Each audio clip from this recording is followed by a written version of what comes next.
एक बात जरूर सच है कि बहुत अग्रेसिव कप्तान थे। He was the captain and let's not forget body पूरी तरीके से वो क्रिकेट रेडी नहीं है, इस वजह से बार बार इंजरीज होती हैं। 500 से ऊपर रन बनाने वाले बल्लेबाज नंबर 4 पे बैटिंग करते हुए वहां साई सुदर्शन भी हैं, हमारे रजत पाटीदार भी हैं, हमारे ऋतुराज गायकवाड़ भी हैं, इंतजार कर रहे हैं। नमस्ते और स्वागत है शार्प ओपिनियंस के एक और धमाकेदार एपिसोड में। मैं हूं अनुराग और मेरे साथ है आकाश चोपड़ा। तो आज हम क्रिकेट की दुनिया के सबसे तीखे सवालों पे बात करेंगे और उन्हें एनालाइज करेंगे आकाश चोपड़ा के बेबाक अंदाज में। तो तैयार हो जाइए क्रिकेट के शार्पेस्ट ओपिनियन के लिए। माई वे और द हाईवे।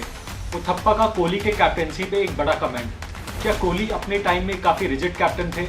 आपका इस बारे में क्या कहना है? इंटरेस्टिंग एक्चुअली ऑब्जर्वेशन है ये रॉबिन उथप्पा की कि विराट कोहली द कैप्टन किस प्रकार के थे। सी ऑनेस्टली अनलेस आप उनके अंडर खेले हो, आपने उनसे वन ऑन वन इंटरैक्ट किया हो, इट्स वेरी डिफिकल्ट टू से कि एक्चुअली में क्या उनकी फिलॉसफी थी कप्तानी की।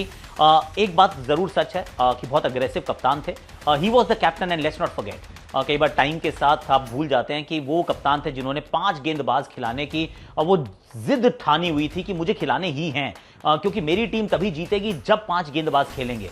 और उसके लिए अपने ऊपर बतौर बल्लेबाज उन्होंने प्रेशर बहुत दिया and he perform exceptionally with the bat. तो ही लेड फ्रॉम द फ्रंट, वो एक चीज़ ज़रूर है। पर दूसरी चीज़ जो साथ में हुई ये थी कि कोई भी खिलाड़ी जो सीनियर खिलाड़ी थे वो कोई सेटल नहीं रहे उनके टेन्योर में। वाइस कप्तान अजिंक्य रहाणे तक भी ड्रॉप हुए थे, चेतेश्वर पुजारा ड्रॉप हुए थे, शिखर धवन ड्रॉप हुए थे। वो सब लोग जो थे उनके जो इर्द गिर्द थे at some stage they were drop from the side और इवेंचुअली ऐसा प्रतीत हुआ कि कोई कप्तानी का कैंडिडेट बचा ही नहीं। So that is also which happen during his tenure. पर क्या वो बहुत रिजिड थे? कुड पॉसिबली भी, क्योंकि कई बार आप वो यार्ड स्टिक वो रखते हैं जो आपको लगता है कि I can achieve, so I expect brilliance and excellence from everybody else. Possible है, पर मैं वो इनर कोटरी का हिस्सा नहीं था। मैं उनकी कप्तानी में कभी खेला नहीं हूँ, तो ये कहना मेरे लिए थोड़ा अनुचित होगा कि क्या वाकई में माई वे और द हाई वे थे। It's for somebody who has already played under him for them to decide. Brad Hogg ने मयंक यादव पे sheer pace and no quality का एक रिमार्क दिया है। क्या आईपीएल में प्लेयर्स की रियलिटी है? आकाश, आपका इस मुद्दे पे क्या ओपिनियन है? इस बात से तो मैं पूरी तरह असहमत हूँ, क्योंकि मयंक यादव, पहली बात तो पेस इज क्वालिटी। सी हो सकता है कि ब्रैड हॉग, जब आप अपने दृष्टिकोण से देखते हैं ऑस्ट्रेलिया में pace bowlers, you tend to get fast bowlers बड़े आराम से मिल जाते हैं। तो फिर आप उनको उनकी तेज गेंद डालने के एबिलिटी को, क्षमता को, कला को आप मानते ही नहीं हो कि कोई खास टैलेंट है। ये कह रहे you are born with it, it's okay, ये तो बड़ी नॉर्मल सी बात है। सिमिलरली हम यहाँ पे स्पिन के बारे में उस तरीके से सोचते हैं जो कि रिवर्ड है in Australia because of the conditioning.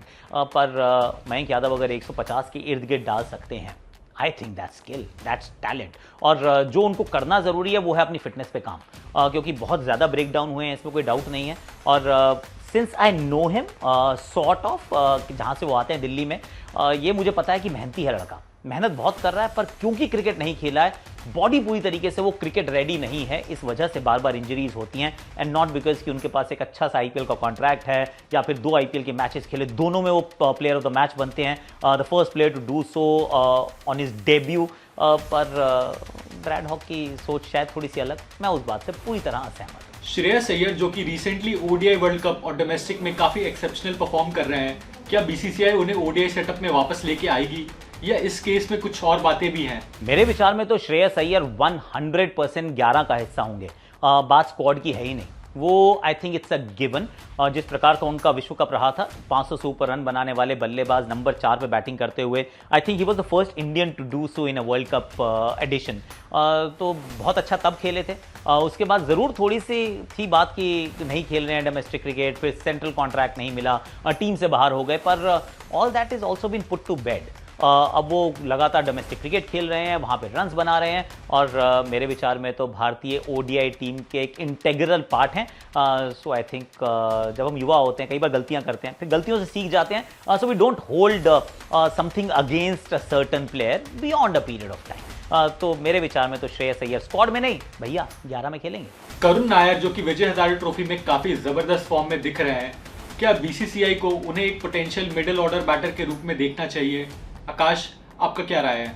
Karun Nair ने कमाल किया है वैसे। एक उनका वो जो ट्वीट याद आता है कि dear cricket give me one more chance, वो चांस खुद बनाना होता है। विदर्भा गए, कर्नाटका छोड़ा, वहाँ पे जाके रन्स का जो अंबार लगाया है, at the time of recording 664 का इनका औसत है। एक बार आउट हुए, 5 उन्होंने शतक जड़े हैं। He is been outstanding.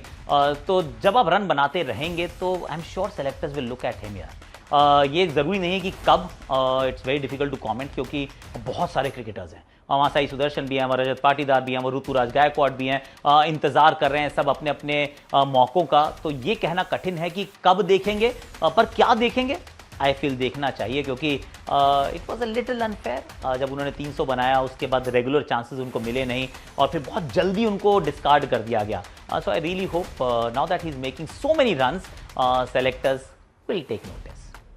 तो दोस्तों, ये थे आज के सबसे खास सवाल और उन पे आकाश चोपड़ा के स्ट्रेट फॉरवर्ड ओपिनियंस। तो आपका क्या कहना है? अपने थॉट्स कमेंट्स में जरूर शेयर करें, लाइक करें और बने रहिए क्रैक्स के साथ। मिलते हैं अगले एपिसोड में।